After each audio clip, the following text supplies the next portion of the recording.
Hello and welcome back. And have you finally made the decision to get off the cloud and onto your own private NAS server? All your data under your own fingertips? Bully for you, it's about bloody time. If you're making this decision, chances are you are deep diving this subject, and that's why you found this video. It was the same for me when I bought a new telly. I had to buy a new TV, and although I don't really care about TVs, I deep dove the hell out of the subject to find out exactly what was the current trends, and so I didn't make a mistake. And then I pretty much forgot about it for 5 to 7 years, to be honest with you. And that's what this video is about.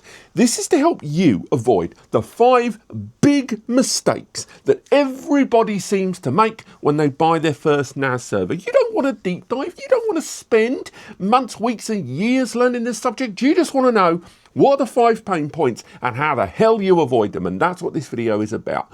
Now, before we crack on, there are chapters at the bottom of the screen telling you exactly where to skip ahead if something is a particular point of concern for you. But do keep in mind that it's actually really difficult to avoid all 5 because some of them conflict with others. So it's really important to understand what your hot button points are, which are going to be the ones that affect you the most. So let's crack on with mistake that everyone makes, number 1.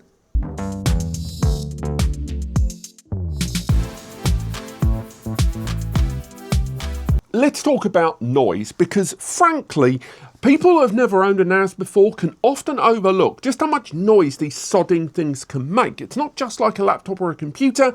There's so many different elements that can cause you pain. And if you're buying this for the home in particular, what you don't want is a NAS in the corner of the room or in a cupboard or something, making a bunch of noise and then family members going, is it broken? What is that noise? I need to sleep.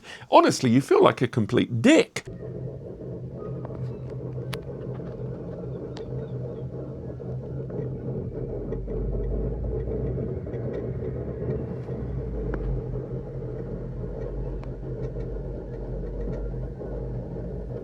But first things first, you may notice that a lot of the NAS devices here I've got on the table from a bunch of different brands are in plastic enclosures. They're all plastic there. Now, the reason I've got those there is because if you see some NASs with metal enclosures,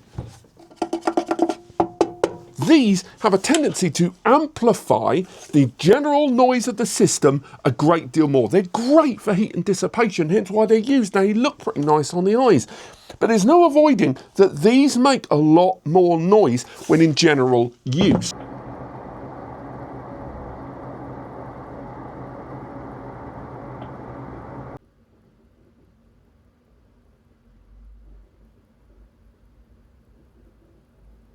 The other thing to bear in mind is cooling. A lot of these systems have active fans here on the rear. Now, again, when you get to about 4 bay, you generally find only a single fan on the rear, but some systems have the fans built into the base of the system there, which can generally mean lesser noise when they're in operation, and it comes down to the surface they are on, because that brings us to our third point, drive noise.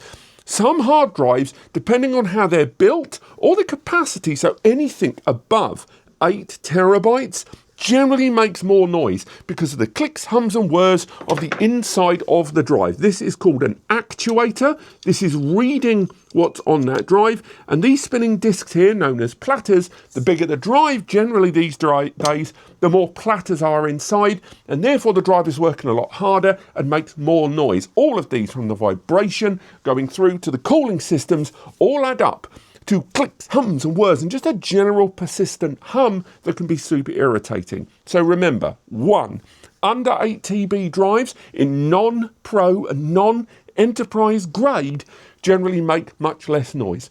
Fans on systems, if they're angled out the back, make a little bit more noise, a more noticeable noise as they're being sort of surrounded out, whereas the fans that point down generally make less noise, and also you can control the fans in most NAS operating systems. And finally, if a NAS is metal on the outside, that generally amplifies and multiplies any of the noise. And some of you are going to say in the comments already, why don't you just use a NAS with SSDs? They'll completely eliminate all of the noise. And you're absolutely right. If you go for M.2 NVMEs like these, which again are higher in price by a factor of around 2 to 3 times the price of hard drives and capping at around 8 TB, keep in mind that although these do generate no noise and are lower in power consumption, by the way, if your system is very, very small, these drives can get very, very hot. More on that later on. And the consequence is that the fans on these will end up ramping up. So that doesn't completely eliminate the fan noise. So if you're going to go down the road of going for SSDs to completely eliminate the drive noise and the clicks, hums and whirs of operational hard drives, I strongly recommend going for SATA SSDs, because although they don't give you the performance of M.2s, these do not generate the same level of heat, and consequently you get the benefits of SSD in terms of lack of operational noise and lack of any vibration, but also less of an impact on system cooling, and therefore the fans ramping up and then some of that ambient vibration kicking off things.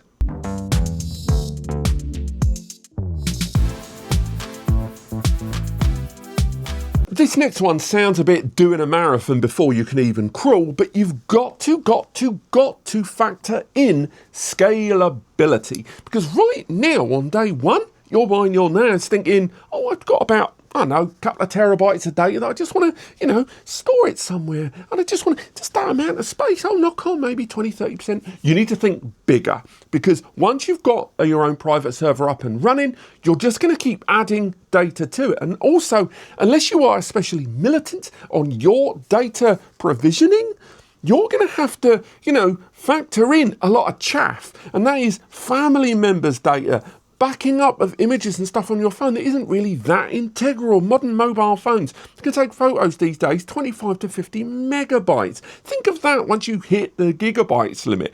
Then on top of that, once you do have a drive that's full up inside your system, you're going to have to start factoring in another drive, factoring in an expansion, which brings us to the question of that scalability.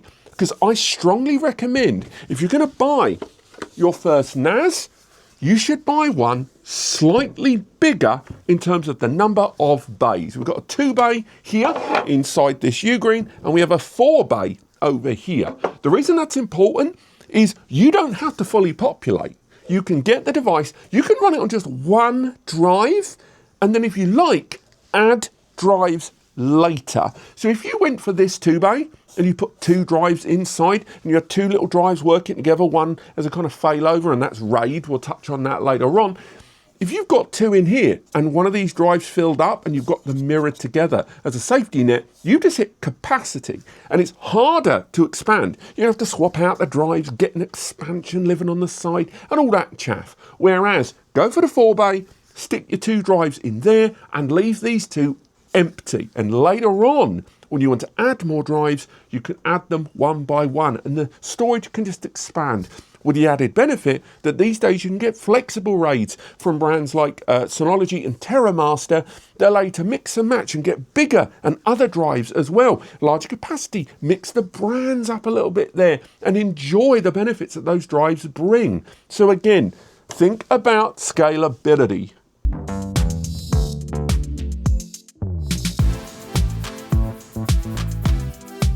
All right, so you're starting to get a bit cocky. You're looking around, you're going, do you know what? I've had my NAS up and running for a while. The performance could do with a bit of a boost, or better yet, I'm going to buy the device today and I'm going to take advantage of these 2 wonderful things, these 2 lovely words, SSD cache.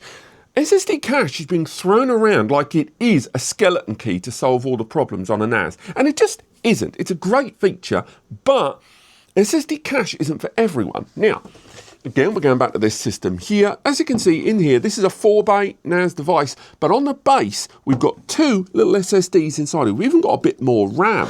Now, there are arguments online that these 2 things, adding more RAM and adding SSD cache, solve problems. They solve this, it's a wonderful thing. However, let's talk about what SSD cache and memory upgrades actually are. The memory upgrade, nice and simple, it gives us more alacrity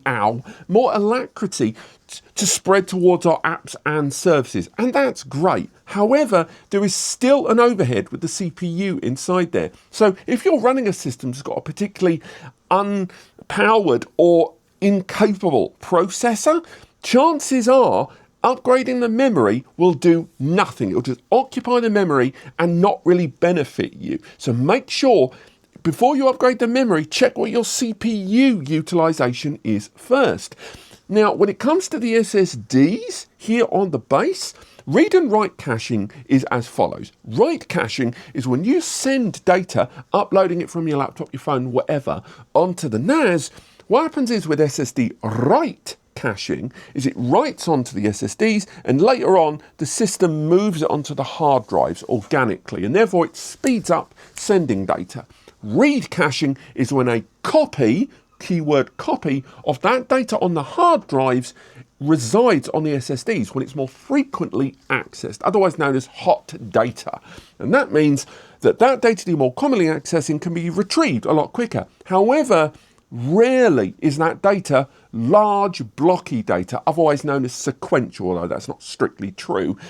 It is normally microdata, I/O data, metadata, index data, small, teeny, tiny operational data where the system flags that this tiny data, thumbnails to a point. Some brands, like QNAP, actually allow you to scale the I/O, the individual operations or input-output, we can argue terminology till the end of time. It actually allows you to scale the block size there of the SSD cache a little bit more, so it can be a bit more beneficial for read. However, if you're going to go to the trouble of spending a bit more bunts on SSDs inside your NAS, I strongly recommend that it's better to do one of the following. Number one, move the operating system that when you set up most turnkey NASs actually lives on the hard drives. Move it over to the SSD. Put an SSD inside and run the entire operating system off of this for the NAS system and leave the drives just for storage. And it will ensure that you get a much faster response of the operating system that's actually running the ops back and forth from your data. Next up, tiering. Whether it is you go for manually crafted tiering where data that you know is going to be accessed quite a lot, you make sure to move it automatically or manually, and you can use internal NAS software to move data back and forth onto the SSDs, or again, bringing QNAP back into the field, take advantage of QTier, which automatically recognizes which data is being more frequently accessed and moves it, not copies it, moves it regardless of size in its entirety over to SSD storage. In fact, there in Q tier, you can have a super fast hot tier, you can have a medium speed SATA SSD tier, and a legacy but large capacity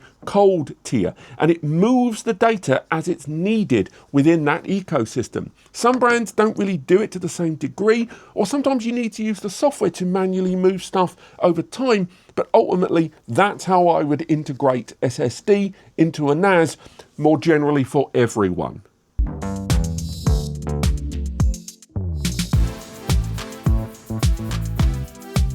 Power consumption. Now we're getting into the bloody weeds, aren't we? When you're having these devices set up, you spent so long on the cloud up to this point, you didn't really think about power consumption. But some of you, one of your big barriers for buying one of these bad boys, that's a lot of B's, is that you're worried about the old lecky bills and how much you're going to spend. Now, there's no denying it. These systems are going to consume power, but there's lots of ways in which you can avoid a lot of those power consumption traps. Now, for example, the bigger the hard drive you go for, remember earlier on when I mentioned that these drives have got more mechanical moving parts inside? To facilitate more storage like this 30 terabyte drive, these things have to be hardwired to kick off. The result is that bigger drives in idle, when they're not being accessed, they're just sitting and waiting, is actually pretty high power consumption in relation to how much they need when they're actually being accessed, because they have to be so ready. So larger capacity drives, keep in mind, they will consume more power. And again, maybe you can go for lots of smaller drives, and we'll talk about that more later on, and that does avoid some of the power consumption, but it's still kind of much of a muchness there. Now, the other thing you can do to lower power consumption is to go for a system with a more economical CPU. In the past, I would have recommended going for an ARM-powered CPU, ARM, ARM. Traditionally, these are CPUs you find in mobile devices, which are built around very low small power consumption. However, do keep in mind they're not as capable. The result is, these days I would recommend going for something like an Intel Twin Lake CPU or the Alder Lake that came before it. And these are CPUs that can go as low as 8 to 10 watts in power consumption. So look for the N100, N150, N305, N355, N95, N97. I'm a hoot and I'm available at parties. Those CPUs have got a very low power consumption but a high capability because they go as low as 0.8 gigahertz and as high as 3.6 gigahertz across 4 or 8 cores. Great little features. Number one, hard drive hibernation. Find the setting to have your hard drives go into hibernation mode after a certain period of time. Don't wait for the system to go from active into standby for 20 to 30 minutes and then eventually go into hibernation mode, because during that little shutdown, remember you'll have multiple drives, it can sometimes not even take 30 minutes for them to go down, and the difference is astronomical. You can go from a drive that has a 10 to 12 watt power draw and get it as low as sub 1 watt. Think about that across multiple bays. It makes all the difference. We did a power test of a UNAS from Unify, the 8-bay Pro Series box, and we were doing power consumption testing. That runs on a very economical ARM processor, and it had 8 hard drives inside. With the 8 hard drives, the power consumption of just those drives alone broke the system into triple watts of power consumption during high intense use. Once those drives were in hibernation, we got it as low as in the 20s or 30s. That is an enormous drop down. So again, hibernation mode. The second thing is taking advantage of power scheduling. Most NAS devices arrive now, not all of them sadly, but with the option for a system to power itself down and then up during certain periods of the day. So you can have it so that when you go to sleep, you can have the system at 10 p.m, I don't judge what time you go to bed, to turn itself off and then wake itself up at 7 or 8 a.m. Or have it woke up for a little bit of time during the night, during your backup ops, and then awake during those key periods of the day, maybe when you're watching telly or using it for work. Bottom line, you can have a system that's actually over a 24-hour period only alive for the times you need it on a schedule, and then maybe all day. You can be quite creative, and ultimately that will bring down power consumption even more.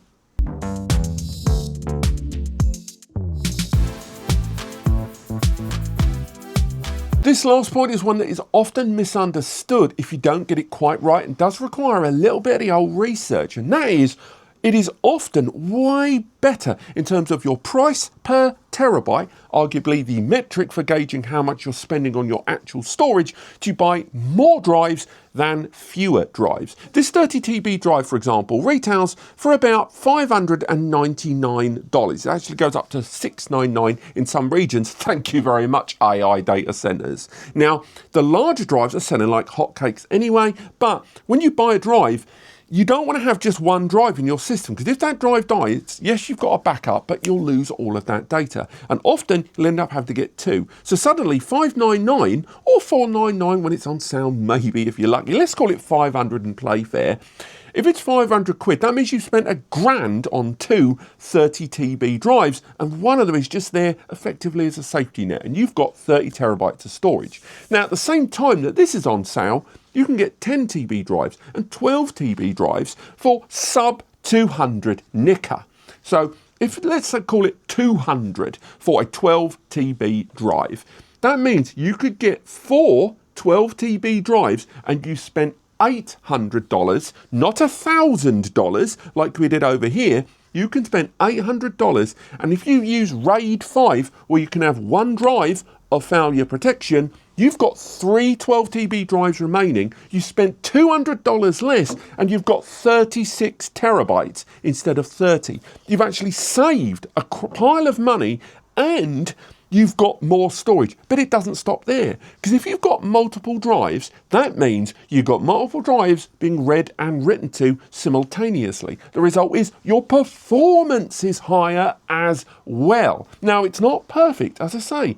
1, you've now increased your power consumption. 2, you've increased your noise. 3, you've got more points of failure. So it's not perfect, but keep in mind that in terms of how much you're going to spend per terabyte, there is an argument over here that more is better.